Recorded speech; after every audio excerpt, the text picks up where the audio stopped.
Here we are with the finished product. I have a couple of prototypes that I have created of my kits that I'm going to be offering, and they're called Ma Petite Pochette Paris. So this one in particular has exactly the same laces and some of the embellishments that are in each kit. And this one I used with some leftovers and some scraps from the antique and vintage lace bundles that I will also be offering. It does have the linen napkin underneath as the base, and this one has a piece of silk underneath it, which gives it more color. So let us begin with this little guy. I just tied it with some dotted organza. Actually, it might be chiffon. I don't know. I can't remember. So this is the lace layered inside and outside on the covers. And then it's got beautiful stack of vintage doilies, a button, vintage button with a rhinestone in it. And then I've layered some lace at the top of both the outside and the inside. So here we come to the little embroidered panel that I have done. Each kit will have a stamped image of that. All right, carrying on. My husband is working on a project downstairs and I had the drill going, so I had to stop my video and start again. Here are the sweet little stamped images. Each kit will have one of them, and you can stitch it onto your project or make a tag out of it, whatever you would like to do. These are now the ephemera pieces that I've included inside the pochette or the pouch.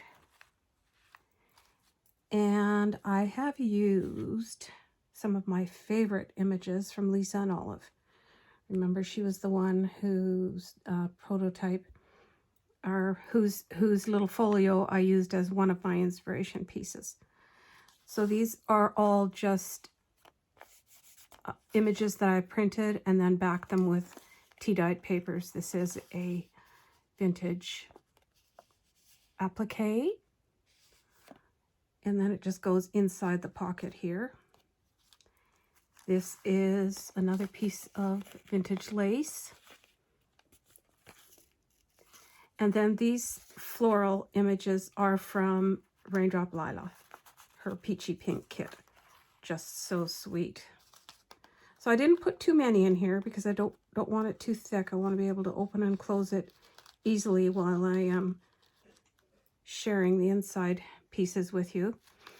Here's another one of those images, just backed onto pink parchment paper. And then I've got one of Lisa's digitals that I have added a tiny little packet of mother of pearl buttons to, and then just left it flipped over the pocket edge. And here I've got a sweet little teddy bear digital with some vintage lace, piece of applique, and another one of Lydia's digitals here. And then what I've done is just pinned these doilies on, these pieces. They have to be within this edge because we're going to flip it over to fold it up, and they can be moved around. So that's what I chose to do here. So simple, but really sweet. And on this one, all I did was a band out of lace. I didn't do any fabric underneath it. I just wanted it to be, you know, so that you could see through it. So that is this little one. And I don't think I mentioned this beautiful piece of tatting. Antique or vintage, whatever it is. It's absolutely stunning.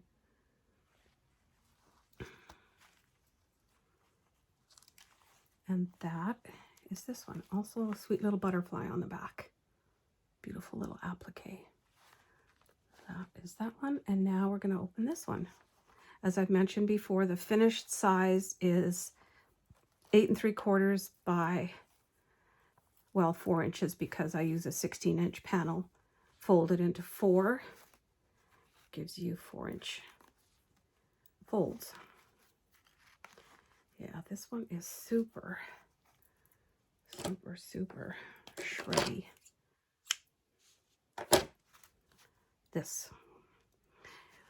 So we've got a stack of sweet little doilies, this rhinestone vintage button, some beautiful vintage lace that I have attached all the way around.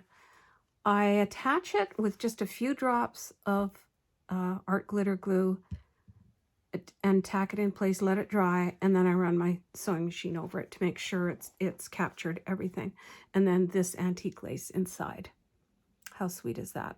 Again, I have just pinned some doilies in place because they're larger and I did want to use them. I just thought they finished this little pocket off so sweetly. And then opening it up, make sure I can get it all in frame nicely. There we go. So that is what it looks like from the inside with the goodies that I put inside. Some more of Lisa's digitals, and what I've done is just attached vintage or antique lace to the little swatch pieces. And what I did with the stamped image was I used a piece of extra collar or napkin and just stamped right directly onto it, added some antique lace and a vintage applique, and then it's just a flip. And this is some vintage lace that I've just attached a piece of digital image to and then tucked it inside. This goes here. Obviously you can move these around, do whatever you want with it, empty it out and use it for something else, of course. So here we go with the next pocket. I've done the buttons again. Piece of vintage lace with a little pin in place and just one of the digitals. These are some of the bigger swatches. She's got quite a few tiny ones. I noticed some people do tiny work and other people do great big work. Mine tends to be a little bit more on the big side. I don't know if it's because as you get older your eyesight changes, and it's easier to work with, but whatever. This is what I've found useful. I wanted to show a little close-up of this stack of doilies, and I've just pinned it in place with a gold safety pin. So two doilies there, and then a digital, pink digital image backed onto cardstock, or just actually scrapbook paper. So it's a little thinner. And these are catching because I left the corners square. Again, I've got some antique and vintage laces on this swatch card and an applique of that vintage lady. So that is my taller pouch, Pochette. And it just folds up, put it together, and that's the finished girl.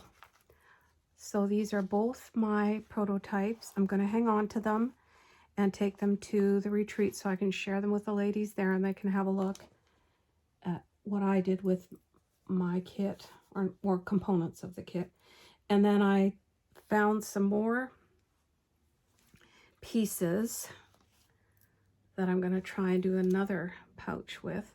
This is just a vintage napkin with a beautiful crocheted edge.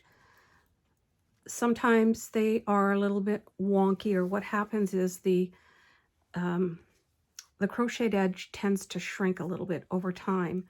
So even if you iron them, they still don't quite retain their shape. But if you're willing to use it just as is, they make beautiful, beautiful projects. And then I've got some French antique lace.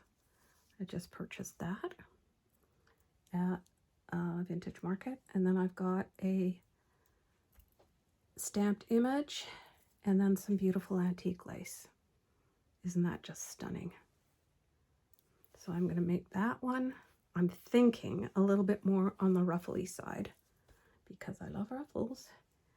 And then just a little handful of vintage buttons that I've accumulated. I'm really into the crystal buttons, especially if they have rhinestones. I just think they're so incredibly sweet. Hope you like them too. So thank you for watching. If you watched the tutorial as well, you're very patient. I know I'm chatty, but I think the finished result is worth sharing with you. And I hope you enjoy creating your own if that's what you take on. And I'd love to see pictures of what you came up with.